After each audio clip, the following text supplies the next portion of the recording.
Hey everybody, welcome back to the second video in the mini-series. So this topic is going to be on POI selection. So POI, as most people know, stands for point of interest, and how we select them and why we select them the way we do.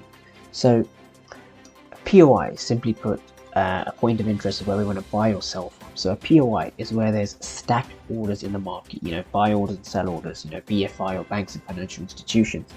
And we want to be able to identify these POIs correctly as areas to buy and sell off and to target.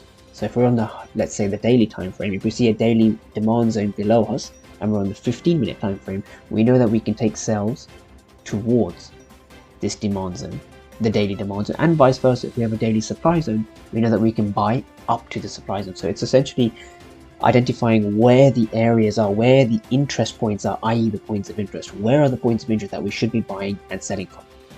Okay, so we have a supply zone and we have a demand zone. A supply zone, as we say over here, is where we want to sell off, and a demand zone is where we want to buy off. Okay, now the three rules for a POI are very simple. It must break structure, or it must break something. It must break a supply zone or a demand zone. It must break minor or major structure. So we're typically going to be talking about swing structure over here, especially on the higher time frame. It must leave a fair value gap or an imbalance or a price inefficiency. They all mean the same thing. And it must be priced correctly. The POI must be priced correctly, i.e. we must be selling in the premium and buying in the discount.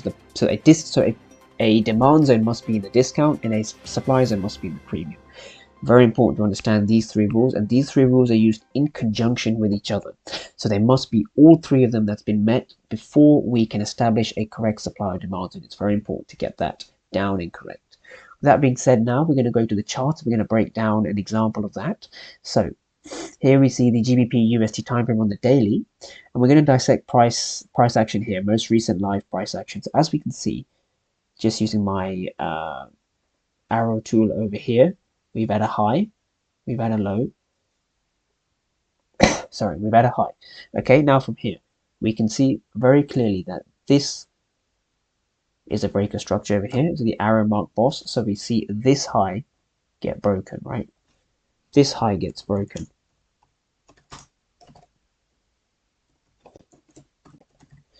Ooh, if I can spell that.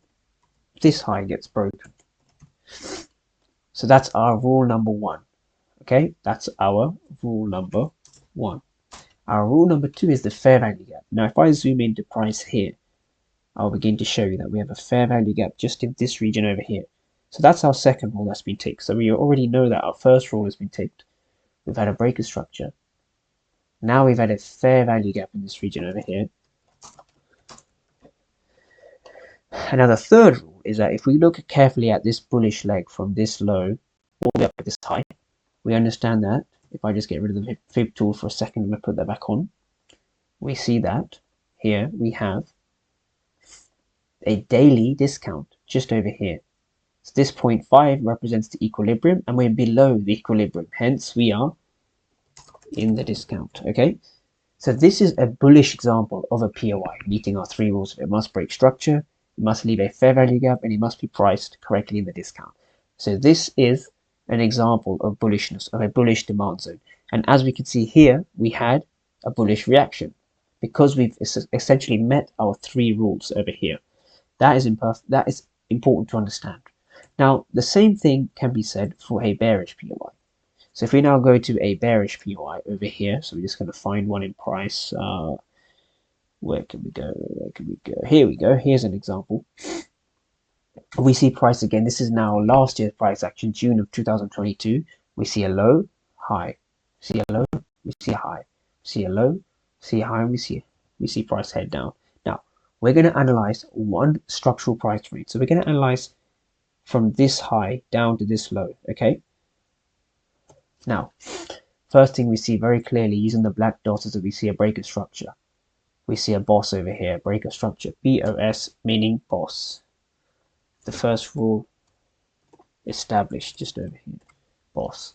Now, the second thing we see is if we draw the fib tool, we see very clearly, if we zoom into price, we see a fair value gap just in this region over here. So a break of structure. We see a fair value gap just over here. So if I label that fair value gap, fair value gap, and we see price above the 0.5 level or the 50% level. So we're in a premium, and that's where our supply zones need to be. We want to sell in the premium, we want to sell high. So as we can see, we have a premium here, we have a breaker structure, and we have a fair value gap. So from here, our POI would be here, right here. Now, if you're a swing trader, a valid sell could be taken from this region. We can have your stop loss just above the order block, and we can target the low for a nice 1 to 4.85, almost a 1 to 5 trade, just like this. So this is how we use premium discount, supply and demand, POI selection using our 3 rules. So if you go back to our 3 rules over here, just to summarize, every POI must follow this criteria. So I recommend people take notes of this. POI selection.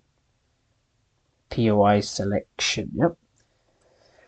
Point of interest is a supply and demand zone. It must be priced correctly, break structure, and leave a fair value gap. These are 2 examples we've been through, and this can be applied to any time frames for any strategy that you want to work in the long run. Okay, and I'll see you on the next video.